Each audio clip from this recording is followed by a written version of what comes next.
is not the church. Say that one more time, please. Anointed people is God, the people that God anointed, not the church. Jesus. See, we think because we're in the church, we're anointed. Yeah. My God. So how do we fix that? Come on. How do you know if you're anointed? Ooh, that's a great question. There are signs and wonders that will follow you. Okay, Kiki, like, okay, Prophet, you tripping me out. Oh, I'm going to tell you. You come into the house of God, and then you start dreaming. Sound familiar, Kiki? And now you dreaming so much, you got a journal. You come into the church with a word for the body. You remember that? Coming in the door going, I was studying this, and this is what God showed me, and this is what he said. Remember that? Okay, good. At that point, you weren't just church, but you was anointed. You're like, what you mean? Because God was revealing unto you something, a secret. A secret because you knew who God was. Right. He's like, what you trying to say? Watch this. So you went through this period where you didn't come to church for a moment. Remember that period? And I kept telling them, she'll be back when she hit the wall. She'll be back. Don't worry about it. God done already touched her. She'll be back. And that's what I say in church. That's what I say. Okay, good. So, you go through all that, you come back. You like, I feel disconnected. Remember that? I said, oh yeah, because you ain't been here. That's, you got to be with the anointed people to be anointed. Right. Here we go. If I get on an island by myself, and God is not talking to me anymore, I am not in fellowship with God anymore. Therefore, I don't have the anointing that God had placed on my life. I still can do acts though. I still get up here, and God said, wow, and Jesus said, won't you go with me? Glory. I can still do that without the anointing of God, because I can practice how to hoop. Yeah. Okay. Oh, Lord. Jesus, he was on the cross. Yeah. Jesus, he was on the cross. Yeah. Jesus, he was on the cross. Everybody tell me like, yes, yes, yes. Nothing changes. And ain't nobody been touched in the Bible. But everybody was yesing. Yes. Now I ain't got nothing against some good hooping. Because there's some hoopers out there that's anointed. Yeah. And when they start hooping, you be breaking and crying and stuff be coming off of you. But them church folks that be hooping. And I'm talking about some of them pastors out there. Let me look at the camera. I'm talking about some of them pastors out there. Amen. Amen. They go practice their hoops on Saturdays and then do it on Sunday. Yes. In the mirror. Can you picture this in the mirror? At this point, I'm on hoop. It is on their notes. Wow. Okay, turn it up 3 notches right here. And have the praise break. I feel the praise coming on. It's coming. Here it comes. Get ready. You tell the musician to get ready. The musician sing out. Yep. I'm talking about the difference between anointing and church. See, God's anointed people don't need the church. Yes. The church needs the anointing. Yes. See, that's the difference. It ain't about whether or not I found a church that like me. Because most of the time the church don't like the anointed people. Because they the ones that come to the door and say, you wrong, that ain't right. You need to fix that. And the who? You wrong. In the name of You crazy. Yes, Lord. Hallelujah. Come on, deliver me. Everybody run to the altar. Man, you got a big altar call. It's the anointing, it ain't me. Yep. Right. See, I used to think I was going to be a hooper because I'm musical. Yes, Lord.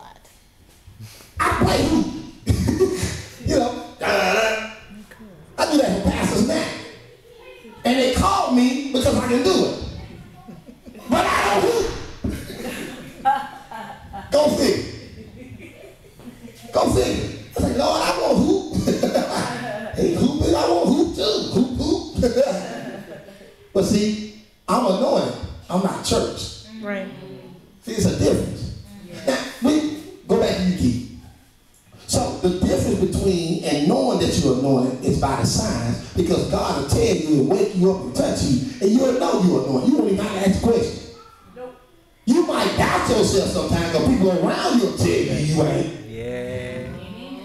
Yes. Remember I told you about the people you keep company with? Change. I said, girl, cut them off. Change your surrounding. Cut them off. I mean, you got to just do this here. Circumcision is the key. Yes. Yes, Lord. Yes. That's what it's called. See, in the Bible days, it was called circumcision. Yes. Don't be an uncircumcised Philistine in the church. Circumcise them all. Become sanctified before the Lord and cut it off. Yes. See, when you cut it off, now your foreskin is going to bear witness in the earth that you've been baptized in the body of Christ. Yes. Y'all didn't get it. There's pain with foreskin, though. Yes. My God. Jesus. See, you can't perpetrate that you either been circumcised or not been circumcised, because you can't get uncircumcised when you circumcised. They can't put it back on you. Yeah. No matter how hard they try.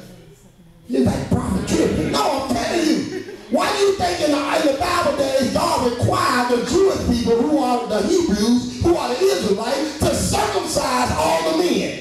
Yes, Lord. It's as a sign unto the Lord that you have given something that you treasure. Woo. Come on. That you use to reproduce in the earth. Jesus. Unto the Lord. Yes. Yes. Now, let me get medical for just a moment.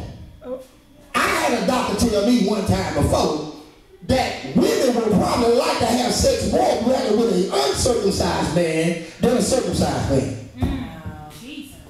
He was like, what is you talking about, prophet? You just got nasty on me.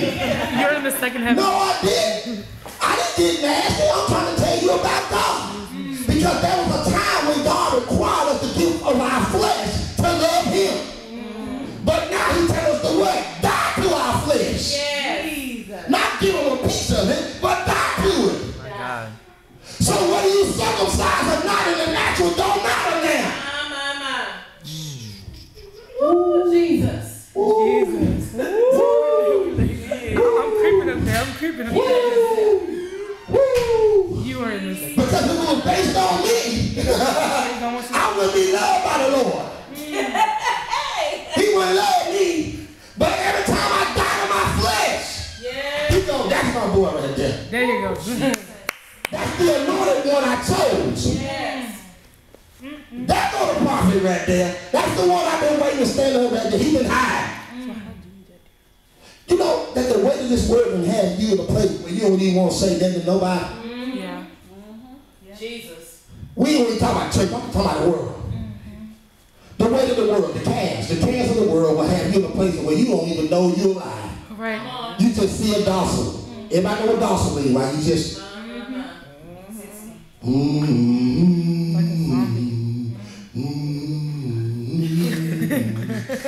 It's time to go to work right now. Now let's go to church right now.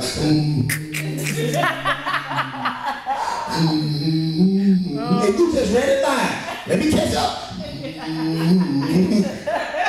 And God's like, who among you gonna come out? Oh, jeez. Someone sneak out the one. Who among you gonna remember my covenant? Who among you gonna act like you dead in the Lord? That's what God be asking us. So watch this. David had to go through a circumcision.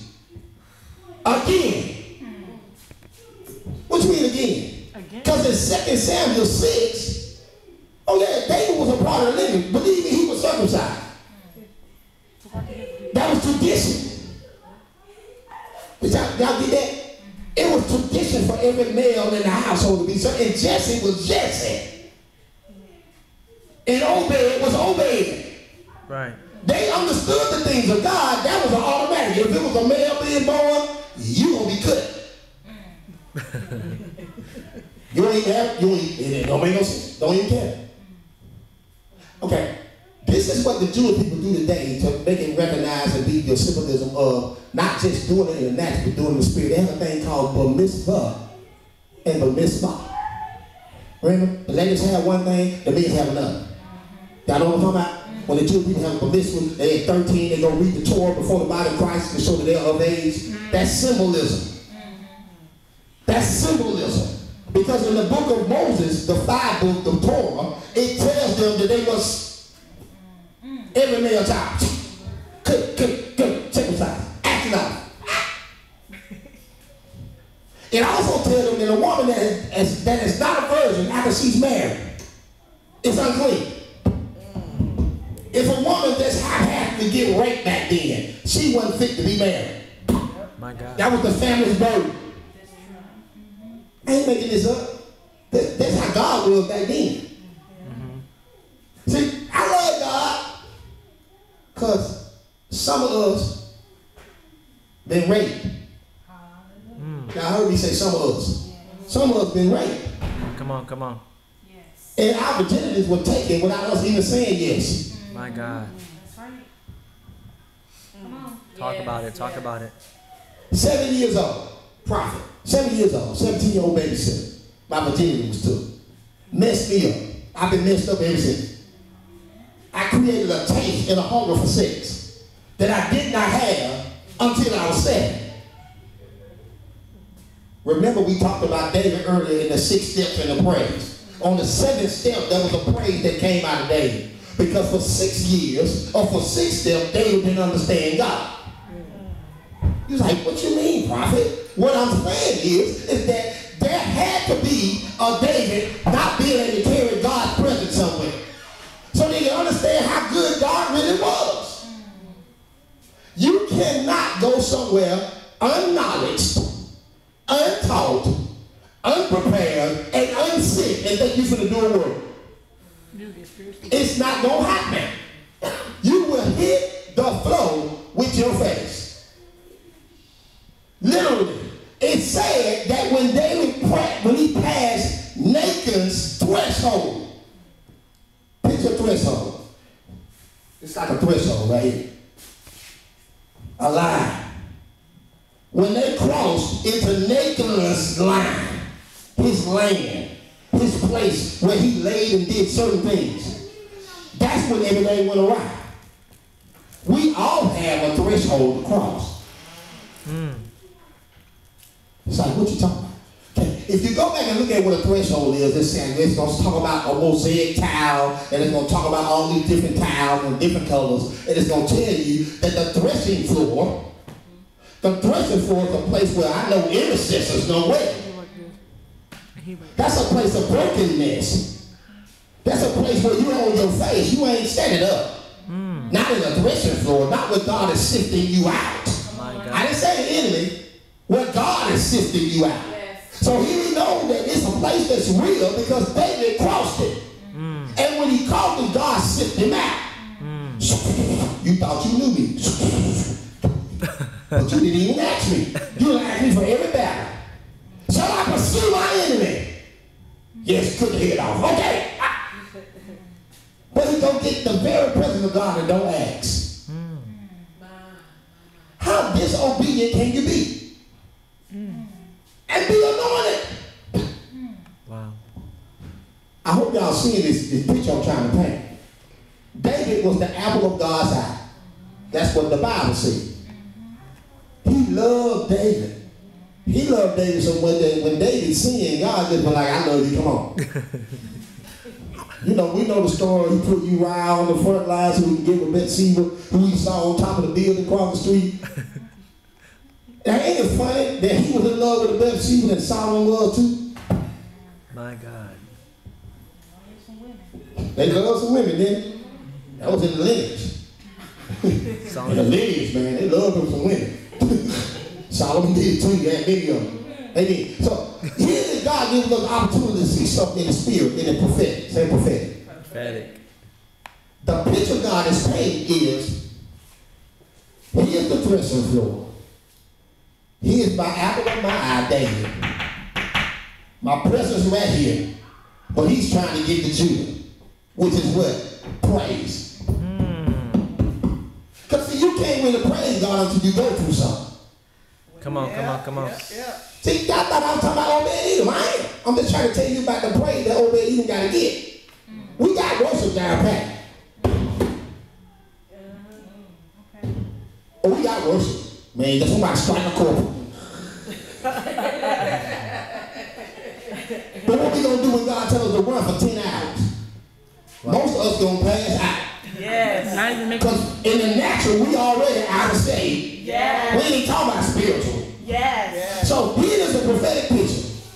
David must go through Nathan's threshing floor in order to understand 6 steps in a praise, which is where God wanted him to be at. So he don't just